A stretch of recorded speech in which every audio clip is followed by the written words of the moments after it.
మాజీ ముఖ్యమంత్రి గారు కేసీఆర్ గారు కూడా వారు కూడా టీవీ ముందు చూస్తుంటారు. Straight question 1, 2, 3 అడగదలుచుకున్నాను. రెండోసారి వారు ముఖ్యమంత్రి అయిన తర్వాత టిఆర్ఎస్ పార్టీని బీఆర్ఎస్ పార్టీగా మార్చి జాతీయ పార్టీ అని చెప్పి ఇల్లు చక్కబెట్టలేనోడు, రాష్ట్రంలో ఏదైతే కృష్ణా బేసిన్ కి ఆల్రెడీ ఉమ్మడి ఆంధ్రప్రదేశ్ లో ఇచ్చిన జీవోలు, ఆ జీవోలని సద్వినియోగం చేసుకోవాలని పెద్ద మనిషి దేశంలో వాటర్నంతా ఒడిసి పట్టుకోవాలని మాట్లాడే దాని గురించి నేను వారికి డైరెక్ట్ గా అడుగుతున్నాను. జూరాల గురించి వారిని అడుగుతున్నాను. జూరాలకి శ్రీశైలానికి 100 మీటర్ల వేరియేషన్ ఉంది, లెవెల్ వేరియేషన్. అటువంటి దాన్ని మీరు జూరాలలో తీసుకొచ్చేసి కింద పెట్టారు. ఆ క్లియర్ 70 టీఎంసీలు అలొకేషన్ ఉన్న వాటర్ ని ఒరిజినల్ గా మీరు డ్రా చేసి ఉంటే హైట్ వేరియేషన్ కలిసి వచ్చేది. లిఫ్ట్లు 22 బదులు 37 లిఫ్ట్లు ఖర్చు కలిసి వచ్చేది. ప్రతి సంవత్సరము కరెంటుకి అయ్యే ఎక్స్పెండిచర్ కలిసి వచ్చేది. ఇంత ఆయకట్టు కూడా కలిసి వచ్చేది.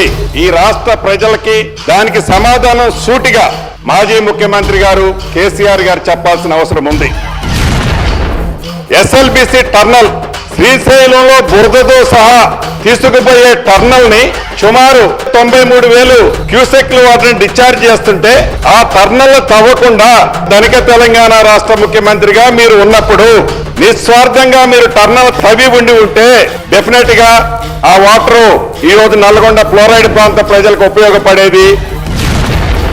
కళ్ళబొల్లి మాటలతో మళ్ళీ ఏదో మాయ మాటలతో కృష్ణా వాటర్ కోసం వారి టైంలో చేయలేంది ఈ ప్రభుత్వం చేస్తుంది.